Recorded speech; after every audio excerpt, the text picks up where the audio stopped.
Buenas tardes, doctoras y compañeros.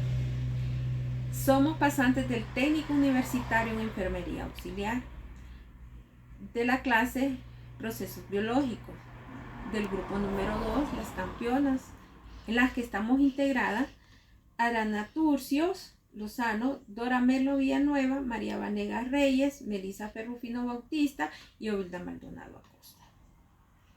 Hablaremos del tema organelos celulares, donde tendremos los mitocondrias, ribosomas y centriolos. Daré una breve introducción. El organelo, también llamado orgánulo, es una estructura subcelular que lleva a cabo uno o más trabajos específicos en la célula. Igual que un órgano lo hace en el cuerpo humano. También hay varios tipos de organelos, también llamados vesículas. En realidad tienen una función muy importante porque en su forma de compartimiento todas las funciones que se cumplen dentro de una célula. En su estructura celular, los organelos, tenemos los ribosomas, que son los que ensamblan las proteínas. Los mitocondrias son los que producen la energía química. Y los centriolos son los que localizan los núcleos y los organelos celulares. Pronto les hablará mi compañera de los siguientes temas. Doctora y compañeros, mi nombre es Elena Turcios y les voy a hablar de los ribosomas. La historia de estos inicia cuando Albert Claude, en la década de los 30, los visualiza por primera vez y los llama microsomas. Luego, George Pallat, en la década de los 50, los visualiza mediante un microscopio electrónico. Luego de estas observaciones se llevó la sospecha de que los ribosomas eran el sitio donde se llevaba a cabo la síntesis de las proteínas. Esta hipótesis fue confirmada por Paul Sammelnick en el año de 1955. Los ribosomas son complejos supramoleculares formados por ácidos nucleicos, que son el ARN, las moléculas del ARN, y la proteína. Se encuentran presentes en células de todo el organismo, a excepción de los espermatozoides, aunque estos se encuentran en mayor cantidad en las células del hígado y del páncreas. Son parte de la membrana del retículo endoplasmático. Los ribosomas de las células procariotas son los más estudiados. Son de 70S y su masa molecular es de 2500 kilodalton.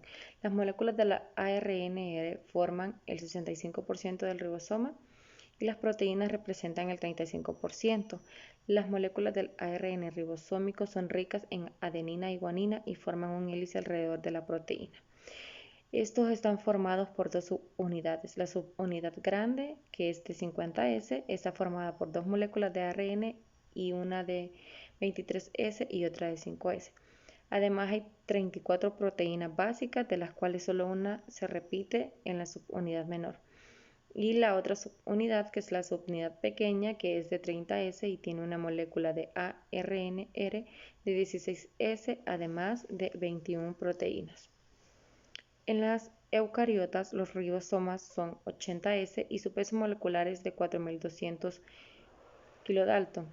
Contiene un 40% de RNR y 60% de proteínas. Al igual que las procariotas, se dividen en dos subunidades que no son iguales. La subunidad mayor es de 60S, que tiene tres tipos de ARNR, 5S, 28S y 5.8S, y tienen 49 proteínas, todas ellas distintas a la subunidad menor. Subunidad menor es de 40S y tiene una sola molécula de ARNR, que es de 18S y contiene 33 proteínas, dependiendo de qué organismo eucariota sea. Este ARNR 18S puede sufrir alteraciones. ¿Cuál es la función del ribosoma? Estos son los encargados de producir las proteínas y participan en el control genético de la célula. Para esto, el ribosoma sigue los siguientes pasos. Obtiene y lee la información del ARN mensajero. Traduce dicha información a una secuencia de aminoácidos y se crean los bloques que forman a las proteínas, que no se acomodan al azar, sino que ocurre de una forma predeterminada y ordenada. Y estas son algunas de las imágenes de los ribosomas. Mitocondria. Hasta la década de 1950, la mitocondria había sido simplemente un granulo o filamento citoplasmático visible con ciertas tinturas usadas para hacer preparados histológicos. Sin embargo, el descubrimiento de la mitocondria podría decirse que es un hecho colectivo como ninguno. Prueba de ello está el gran número de términos acuñados que se refieren al mismo organulo, donde Cowdry y Leininger intentaron en 1918 sistematizar y unificar todos los términos. Las mitocondrias son los organulos celulares que generan la mayor parte de la energía química necesaria para activar las reacciones bioquímicas de las células.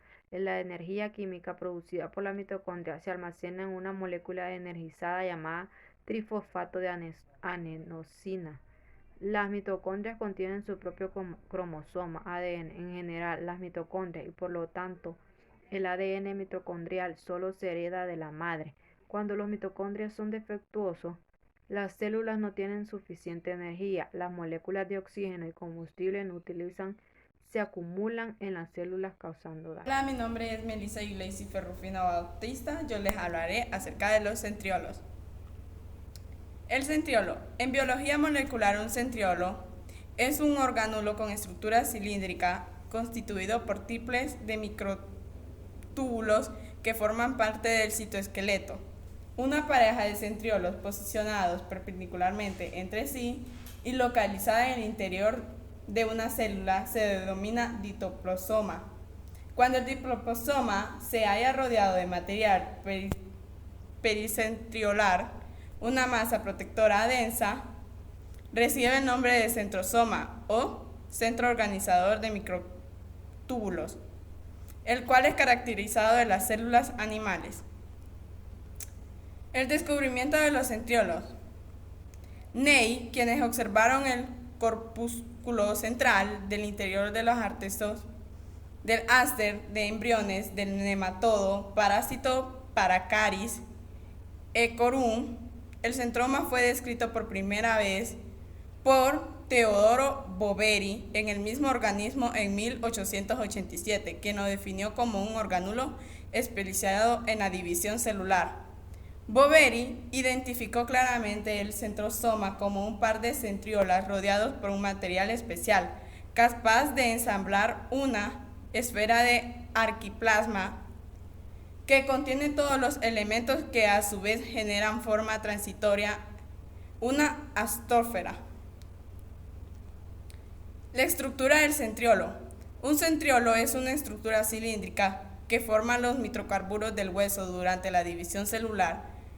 Un centriolo se compone de 9 conjuntos de microtúbulos. La longitud de un centriolo es de unos 200 nb de ancho, mientras que de 500 nb de largo. Los centriolos son cilindros.